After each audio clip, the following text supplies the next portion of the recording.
sobre a base de dados. Né? O que é a base de dados? Né? A base de dados ela apresenta uma certa diversidade, uma grande diversidade, né? E ela pode ser classificada de duas formas. A primeira forma diz respeito a elementos primários, ou seja, é aquela sua pesquisa de campo, é aquela imagem de satélite que você pegou, né, e realizou algum procedimento relacionado ao sensoriamento remoto.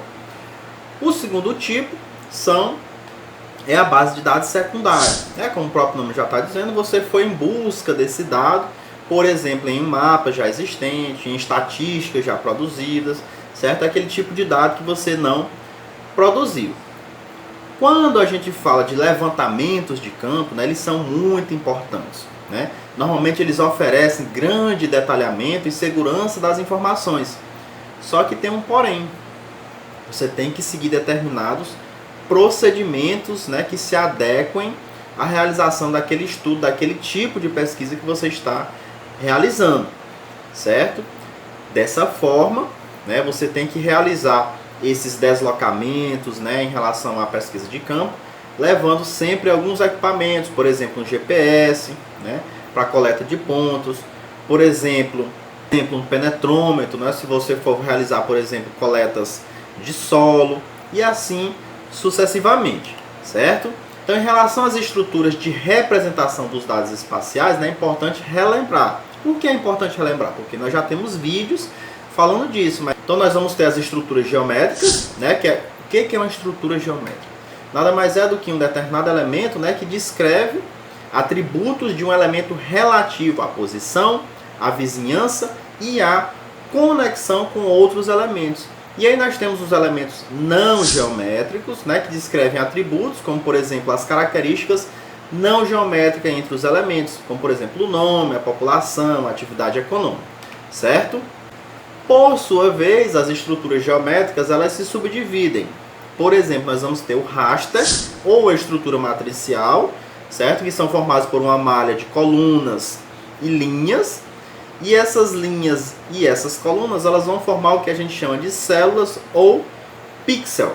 Né? Qual é a vantagem do uso de uma estrutura do tipo matricial ou raster?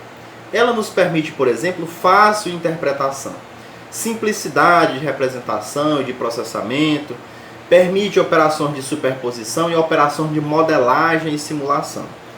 Contudo, nós temos algumas desvantagens nessa forma de representação, né? Nessa forma de representação matricial, tais como precisão, né? Que depende da resolução, seja uma resolução espacial, seja uma resolução radiométrica, uma resolução temporal, certo? Isso é uma dificuldade muito terrível quando a gente está fazendo certos tipos de pesquisa científica.